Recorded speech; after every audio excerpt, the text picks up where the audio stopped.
India has a choice: become a global AI superpower or stay a glorified factory floor for American tech giants. Last week, one single policy change made this choice real. It's the decision that determines if we move past assembling iPhones and start building the future.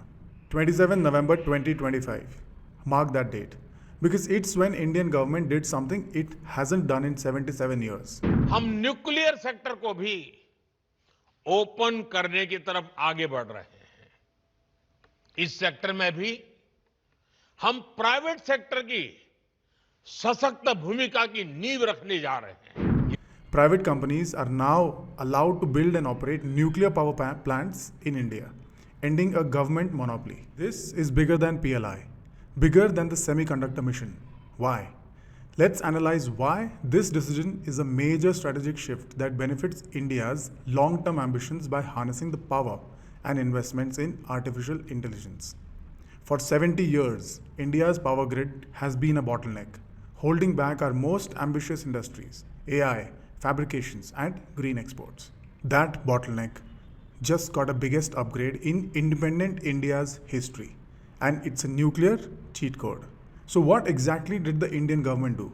The Atomic Energy Act of 1962 is being amended this winter session to allow private players to enter. Private Indian companies can now form joint ventures or PPPs with the state-run NPCIL to build, own, and operate nuclear reactors.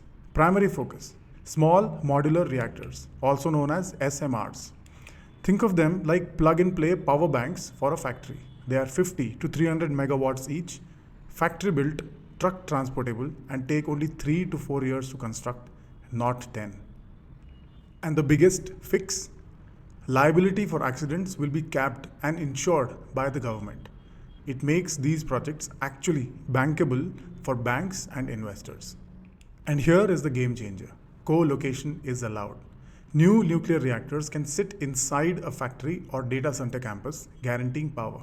The first private tenders are expected in 2026. The first private reactors will be online in 2031 or 2033. India's realistic target: 70 to 100 gigawatts of nuclear power by 2047. That is a 10-fold increase. But before we dive in, let's be clear on the science. Nuclear power splits uranium atoms, a process called fission, which creates massive and controlled heat to make steam, and that steam makes electricity. The raw power is staggering.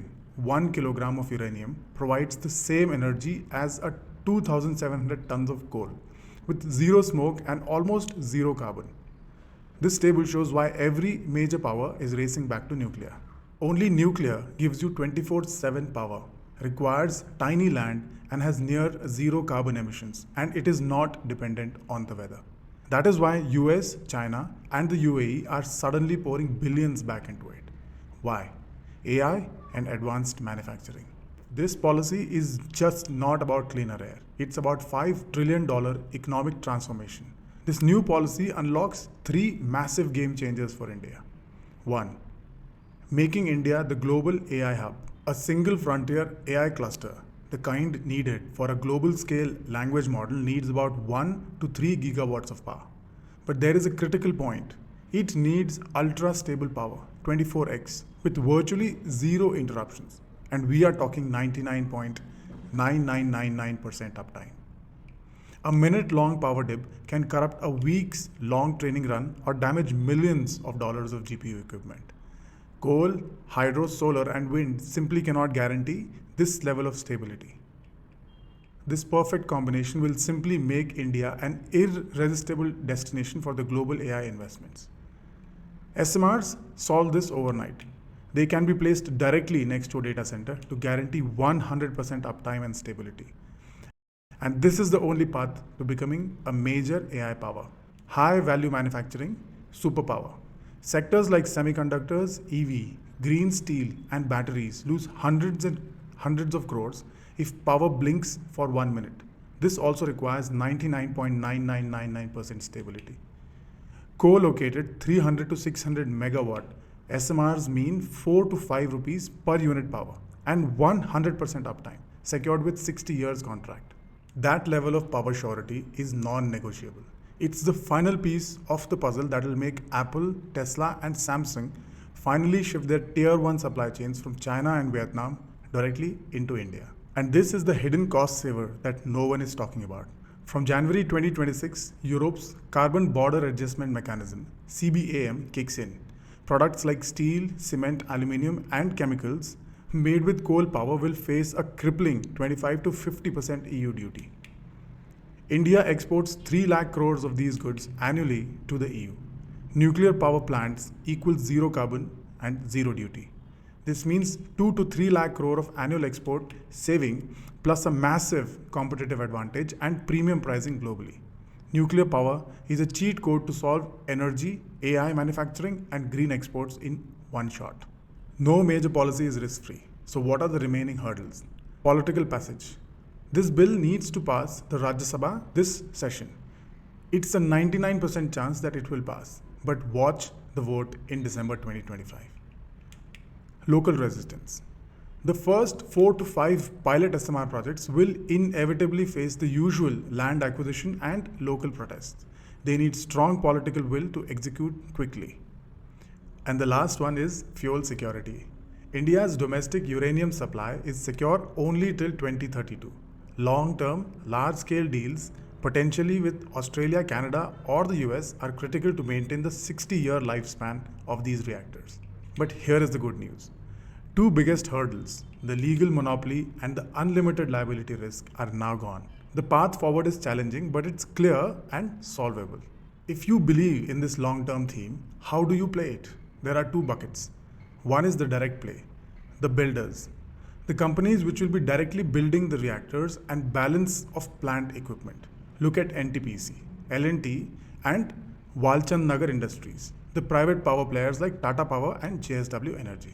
And the second one, with a higher conviction, is a multi-bagger play, the nuclear consumers. This is the smarter, indirect bet. These are the companies whose margins and growth will explode because they can finally access the cheap green 24/7 ultra-stable power. Reliance and Adani. Massive data centers plus green molecules.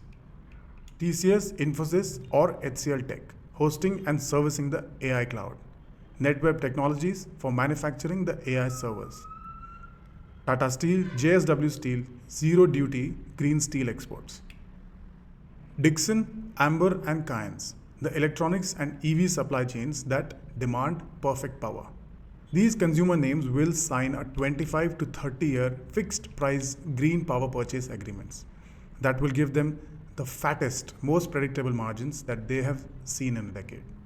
One simple truth to end on. The country that solves energy solves AI. The country that solves AI plus energy solves manufacturing. India just pressed the start button on both. If you're sitting on cash waiting for the next big theme that will define the next 30 years, this is it. It's not a stock pick. It's a tectonic shift in national policy. Get in early or watch the next 30 years of growth from the sidelines.